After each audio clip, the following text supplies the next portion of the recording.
Next topic जो हमारे syllabus के पार्ट है, सीटेट के सिलेबस के पार्ट है, वो है child centred and progressive education. Child centred मतलब कि जो एजुकेशन को दिया जा रहा है, जो जैसे एजुकेट हो रहा है, वो बच्चे के हिसाब से ऑर्गेनाइज होनी चाहिए। ठीक है, बच्चे के हिसाब से एजुकेशन फॉर्म होनी चाहिए। इसमें माना गया है कि बच्चे जो हैं उनमें क्यूरियोसिटी बहुत होती है, बहुत ज़्यादा क्यूरियस होते हैं, बहुत ज़्यादा क्रिएटिव भी होते हैं, और उनके पास अपनी ही एक एबिलिटी होती है लर्न करने की, अपनी ही एक क्षमता होती है लर्न करने की। ठीक है, जैसे हमारे जनरली जो क्लासरूम्स हैं वो टीचर सेंटर्ड हैं। टीचर्स उन क्लास में एक लीड रोल प्ले करते हैं। ठीक है, तो यहाँ पे ये कह रहा है कि चाइल्ड सेंटर्ड एजुकेशन में टीचर सेंटर्ड क्लासरूम को हमें चाइल्ड सेंटर्ड क्लासरूम में बदलने की जरूरत है।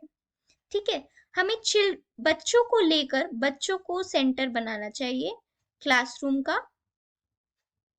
ना कि टीचर्स को। ठीक है, तो ये कुछ इंपॉर्टेंट पॉइंट्स हैं। फिर टीचर सेंटर्ड क्लासरूम क्या करता है? टीचर सेंटर्ड क्लासरूम में टीचर जो है वो फोकस होता है नॉलेज का। ठीक है, और वही क्लास चलाता है। ये हम सभी को पता है कि ये टीचर है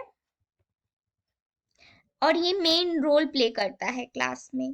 ठीक है, इसको माना गया है कि ये इसको नॉलेज है और ये नॉलेज दूसरों बच्चों को दे रहा है, बच्चों को दे रहा है। ठीक है, और स्टूडेंट्स को कैसे देखा जाता है?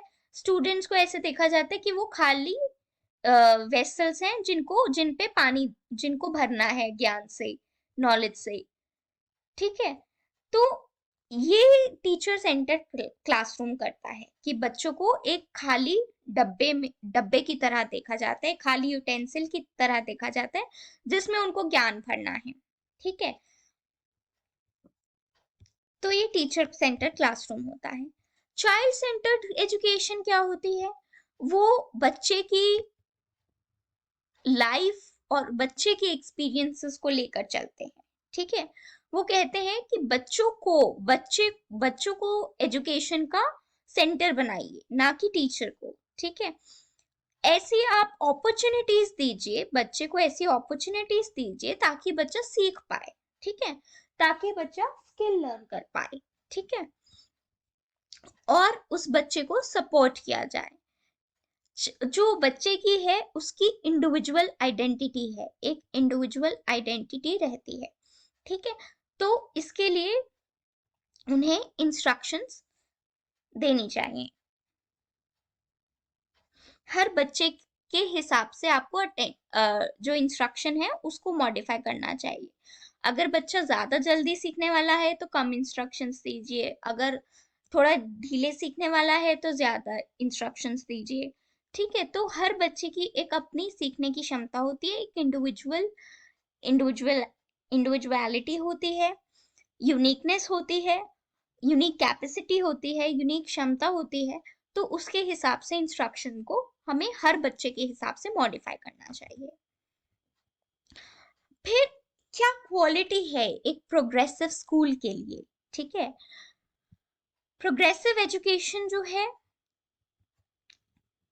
वो आज के प्रेजेंट एक्सपीरियंस पे निर्भर करती है। ठीक है, इसमें माना गया है कि learning by doing hands on experience. तो मान लीजिए अगर आपने थ्री इडियट्स मूवी देखी होगी, तो उसमें एंड वाले सीन में वो दिखाता है कि जो मेन लीड है उसने कैसे हैंड्स ऑन एक्सपीरियंस वाला स्कूल क्रिएट किया होता है, जहाँ पे बच्चे कर करके सीखते हैं। तो वही एक प्रोग्रेसिव एजुकेशन की मान्यता है। यहाँ पे बच्चे के प्रॉब्लम सॉल्विंग, कि ये सोल्यूशन पे कैसे पहुंचे और उसकी क्रिटिकल थिंकिंग को कैसे डेवलप किया जाए, वो सिखाया जाना चाहिए। और ऐसे स्किल्स जो लाइफ लॉन्ग उसके बच्चे के काम आए, और सोशल स्किल्स की दूसरे लोगों से कैसे बातचीत करना है, कैसे मिलना जुलना है, ये सब चीजें जो हैं ये ज्यादा इंपॉर्टेंस रखती हैं एक प्रोग्रेसिव स्कूल में। लोगों के साथ मिलजुल कर काम करना है, ठीक है, और उनके सोशल स्किल्स पे कैसे वो कर सकते हैं। इतना ज्यादा एम्फोसिस टेक्स्ट बुक्स पे ना देकर इन सब चीजों पे अटेंशन देने की जरूरत है। अगर आप देखेंगे जीवन भर हमें कहीं ना कहीं प्रॉब्लम सॉल्व करने की जरूरत पड़ती है। हमारे पास एक कोई प्रॉब्लम होती है और उसका हमें सोल्यूशन निकालना है। तो वो चीजें जो हैं अगर हम शुरू से ही बच्चे में डालेंगे तो बेटर रहेगा कि बच्चा ये सब चीजें सीख पाएगा। क्रिटिकल थिंकिंग की कैसे जो बस बोला गया है उसको ना अपना के अपने माइंड से एक चीज के कॉन्स, एक चीज के एडवांटेजेस, एक चीज के डिसएडवांटेजेस बच्चा सोच पाए। ठीक है। अब कई बार ये कहता है कि स्कूल्स को लाइफ लॉन्ग लर्निंग और सोशल स्किल्स पे एम्फोसिस देना चाहिए। अब लाइफ लॉन्ग लर्निंग का ये भी अर्थ हो सकता है कि आप हमेशा कुछ ना कुछ सीखते रहें। एक अर्थ ये भी हो सकता है कि कुछ ऐसे स्किल्स बच्चे स्कूल में डेवलप कर पाए कि वो उन्हें हमेशा ही अपनी लाइफ में काम आए। ठीक है। जैसे कि आजकल बोला जाता है कि एकेडमिक स्किल से ज्यादा आपके वर्क एम्प्लॉयमेंट एरिया में सॉफ्ट स्किल्स काम आते हैं। सॉफ्ट स्किल्स क्या हुए कि कैसे आप लोगों से बातचीत कर रहे हैं, कैसे आप लोगों से बना कर रख रहे हैं, कैसे डिप्लोमेटिकली आप चीजों को हैंडल कर रहे हैं, ये सब सॉफ्ट स्किल्स हैं। अगर ये सॉफ्ट स्किल्स स्कूल में नहीं सिखाए जाते, अगर हम इन स्किल्स को ये जो हमें आगे भी चल के कामयाबी दे सकते हैं, उन स्किल्स को अगर हम पहले सीख लें तो बेटर रहेगा। ठीक है, एक अच्छा रहेगा। कम्युनिकेशन स्किल्स नहीं सिखाए जाते हैं, उन पे अगर हम काम करें, ठीक है, फिर लोगों से कैसे बातचीत करनी है, उन लोगों से कैसे डील करना है जिनके ओपिनियन आपसे मैच नहीं करते या जिनके काम करने का तरीका आपसे अलग है। तो ये सब चीजें इन स्किल्स का पार्ट होना चाहिए। आजकल जैसे इमोशनल इंटेलिजेंस के ऊपर बहुत चर्चा हो रही है कि हमें कोशिश करनी चाहिए कि हमें इमोशनल इंटेलिजेंस को स्कूल करिकुलम में लाना चाहिए। इमोशनल इंटेलिजेंस हो गया या मेंटल हेल्थ को कैसे प्रमोट किया जाए, वो सारी चीजें स्कूल्स में सिखानी चाहिए। ठीक है। तो इससे क्या है, इससे हम जैसे कई बच्चे हैं एकेडमिकली तो ब्रिलियंट होते हैं but they can not manage their emotions. तो इसीलिए ये जरूरत है कि हम इमोशनल इंटेलिजेंस पे लोगों को ट्रेन करें। स्कूल्स ट्रेन कर सकते हैं, मेंटल हेल्थ इश्यूज पे ट्रेनिंग दे सकते हैं। तो ये सब चीजें इंपॉर्टेंट रहती हैं और इसमें हम इंटरपर्सनल स्किल्स कि लोगों से कैसे डील करना है, कैसे बातचीत करनी है, उस पे भी काम किया जाए। और इससे क्या हो रहा है कि हम टेक्स्ट बुक्स पे, किताबों पे से अपना जो एम्फोसिस है वो थोड़ा हटा रहे हैं।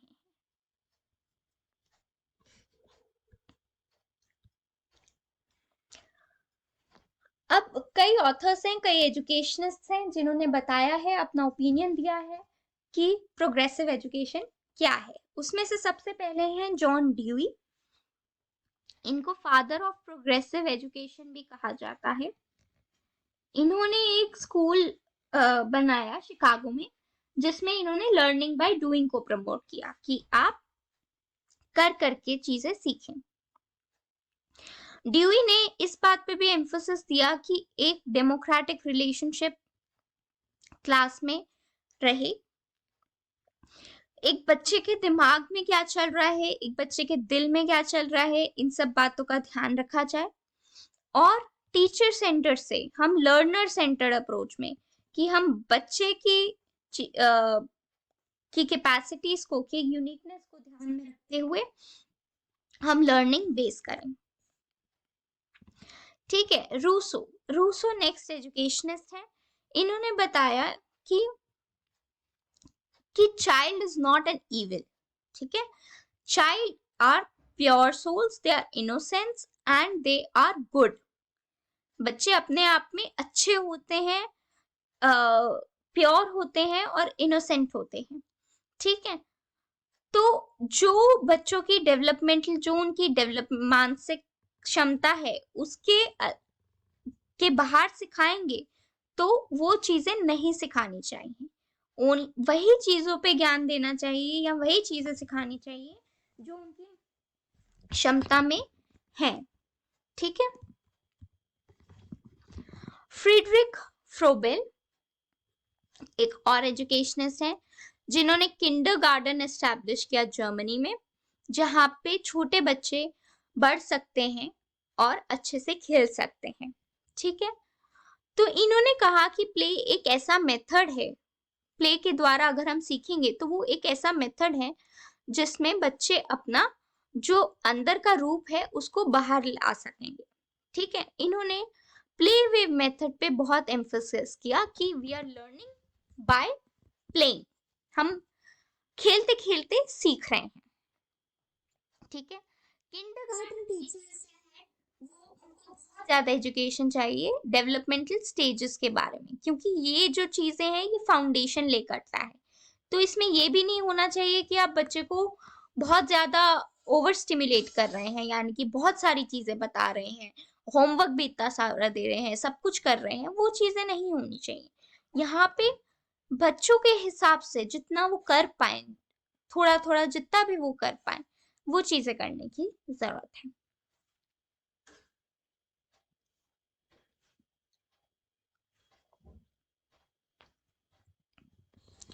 मॉन्टेसरी मेथड एक अलग मेथड, एक और मेथड है प्रोग्रेसिव एजुकेशन में, जिसमें जो मारिया मोंटेसरी ने दिया है। ठीक है। इन्होंने कहा कि बच्चों को या कोई भी बच्चा है उसको खुद करने से चीजें ज्यादा बेहतर समझ में आएंगी। ठीक है। उसको चीजें अपने आप करेंगे तो उसको समझ में आएंगी, नहीं तो वो कभी नहीं हो पाएगा। ठीक है। करने से ही चीजें सीख पाते हैं, ये मारिया मोंटेसरी ने कहा। ठीक है। इसमें कोई भी एक इंसान दूसरे इंसान को एजुकेट नहीं कर सकता, ये भी इन्होंने कहा। और इन्होंने कहा कि जो अर्ली चाइल्डहुड एजुकेशन है, जो बिल्कुल बेसिक एजुकेशन है, उसमें बच्चे में एक खुद से अंदर से डिजायर होनी चाहिए सीखने के लिए, वो आपको बनानी है। अर्ली चाइल्डहुड एजुकेशन का मकसद होना चाहिए कि जो उसकी इनर डिजायर है, जो सीखने की डिजायर है, वही कल्टीवेट होनी चाहिए। ठीक है। The hand is the chief teacher of the child, मतलब खुद से, खुद के हाथों से चीजें करेंगे तो वो इंपॉर्टेंट रहेगा। ठीक है। देन मॉन्टेसरी ने ये कहा कि एक यंग माइंड को हम एक स्पॉन्ज की तरह लेकर चले, बहुत फ्लेक्सिबल होता है, बहुत अब्सॉर्ब कर लेता है चीजें, वैसे ही एक मन को देखा गया है, माइंड में वो चीजें अब्सॉर्ब हो जाएंगी जो बच्चे को एनवायरनमेंट से मिलेंगी। ठीक है। तो ये मॉन्टेसरी मेथड है प्रोग्रेसिव एजुकेशन में।